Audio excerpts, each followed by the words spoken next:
Got a little show and tell here. This is a rig I'd made to scan negatives. It's something I wanted to do for a while now. It's kind of a back burner, low priority thing. But then I just got this new macro lens, this 105 2.8 macro lens with a minimum 12-inch focusing. It was the key to making this work. Later on, I inherited this jumbled trove of vintage photography. There must be hundreds of images here, dating back to the 20s, the 1920s. Here's something interesting. It's a bunch of images from the 1939 World's Fair. I don't think anyone's looked at this in maybe 75 years or more. I'm really looking forward to getting into it. All right, I just looked it up, and it turns out there's 6 different negative sizes that they've been using over the years. Most of them aren't around anymore. Certainly, there's some common ones. This is 70 millimeters. If you look at it, it actually reads as 68. So, but they're calling it 70. This, I believe, is still used for motion picture film, only it's got sprockets in it. So not only did they have different film sizes, it took them some time, I guess, to settle on some of the common ones. They would also use the same film to put in different cameras, different aspect ratios. The Hasselblad certainly still uses the square. This camera shot, that image. If you look inside, you can see it has a square film gate, and that determines the format. So you have the same film goes in this camera. It makes square images, and then this has a much larger film gate, and it takes rectangles for images like this. So to digitize these, each of these formats is going to need its own holder.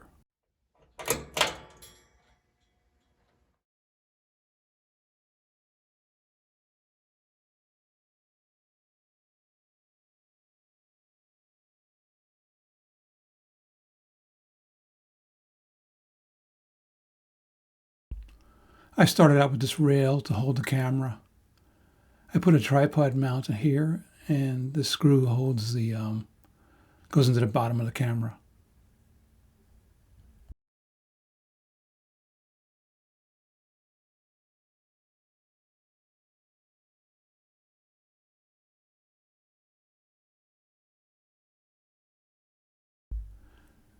It's held on at 2 points, so it's really quite stable. The plate for the tripod goes on next.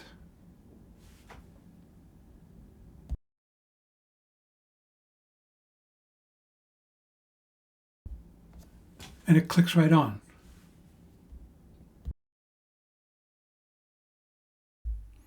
Next, I needed to make some film holders. The first one was for holding slides. It's kind of crude, but it's critical where it counts.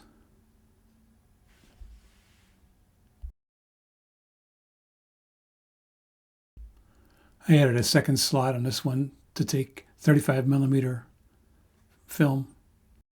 I cut this slot down here so I could adjust it.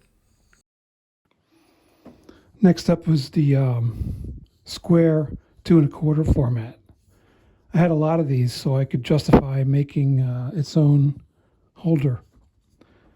And I needed it to be top loading because these are, that's how they go through the camera.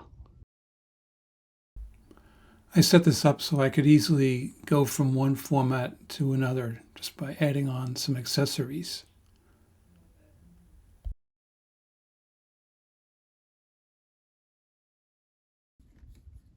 Doesn't have to be too tight.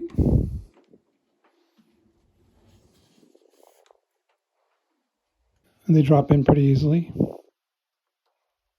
Not too much fuss.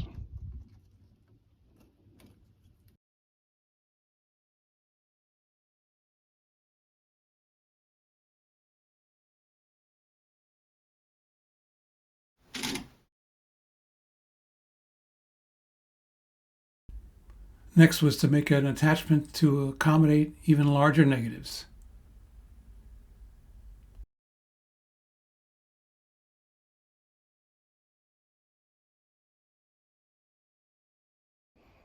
This one ended up being kind of a universal mount that I had to customize for each of the formats, so I could move these guys around for larger negatives. You know, if I was going to do a lot of them, then I would have made a custom holder for a given file, for a given format. Here it is set up for that 70 millimeter negative. I'm thinking I can do 4x5s also.